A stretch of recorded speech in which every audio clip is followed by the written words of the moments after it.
Assalamualaikum warahmatullahi wabarakatuh. Selamat pagi, salam sejahtera bagi kita semuanya, Om Swastiastu, Namo Buddhaya, salam kebajikan. Yang saya hormati Wakil Perdana Menteri dan Menteri Transisi Energi dan Transformasi Air Malaysia, His Excellency Bapak Datuk Seri Haji Fadilah, yang saya hormati Menteri Senior dan Menteri Koordinator Bidang Keamanan Nasional Singapura, His Excellency Bapak Teo Chee Hean, yang saya hormati Menteri Tenaga Kerja Singapura, His Excellency Bapak Tan Sri Ling, para Menteri Kabinet Indonesia Maju yang saya hormati, para duta besar negara sahabat yang saya muliakan, Bapak Ibu hadirin dan undangan yang saya muliakan. Saya rasa saya tidak perlu lagi menyampaikan soal betapa berbahayanya perubahan iklim, soal betapa mendesaknya transisi energi, soal betapa pentingnya keberlanjutan. Bapak Ibu yang hadir di sini pasti sudah jauh lebih tahu. Yang justru ingin saya tekankan adalah permasalahan perubahan iklim ini tidak akan pernah bisa terselesaikan selama dunia menggunakan pendekatan ekonomi. Selama dunia hanya menghitung keuntungannya sendiri, dan selama dunia hanya mementingkan egosentrisnya sendiri-sendiri. Karena untuk menyelesaikannya butuh pendekatan yang kolaboratif, butuh pendekatan yang berperi kemanusiaan.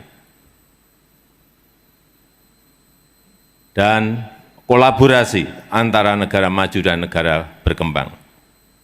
Dan juga kemanusiaan agar prosesnya tidak mengorbankan kepentingan rakyat kecil.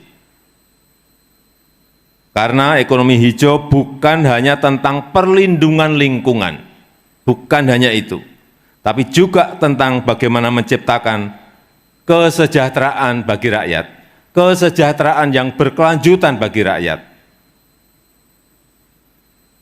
Dan jangan meragukan komitmen Indonesia dalam mencapai net zero emission dan berkontribusi bagi dunia yang lebih hijau. Indonesia memiliki potensi energi hijau yang melimpah, mencapai lebih dari 3.600 gigawatt. Kami juga memiliki PLTS Apung, pembangkit listrik tenaga surya apung di Waduk Cirata dengan kapasitas 192 megawatt peak, terbesar di Asia Tenggara dan terbesar ketiga di dunia.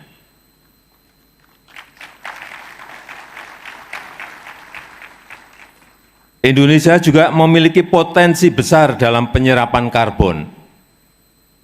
Hutan mangrove kami, hutan mangrove Indonesia itu terbesar di dunia, seluas 3,3 juta hektar, yang mampu menyerap karbon 8–12 kali lebih baik dibandingkan hutan hujan tropis.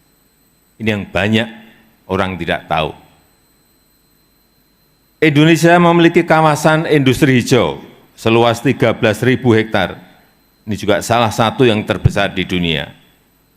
Tapi semua itu tidak akan memberi dampak signifikan bagi percepatan penanganan dampak perubahan iklim selama negara maju tidak berani berinvestasi,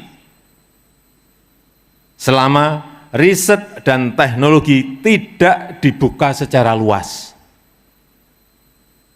dan selama pendanaan tidak diberikan dalam skema yang meringankan negara berkembang.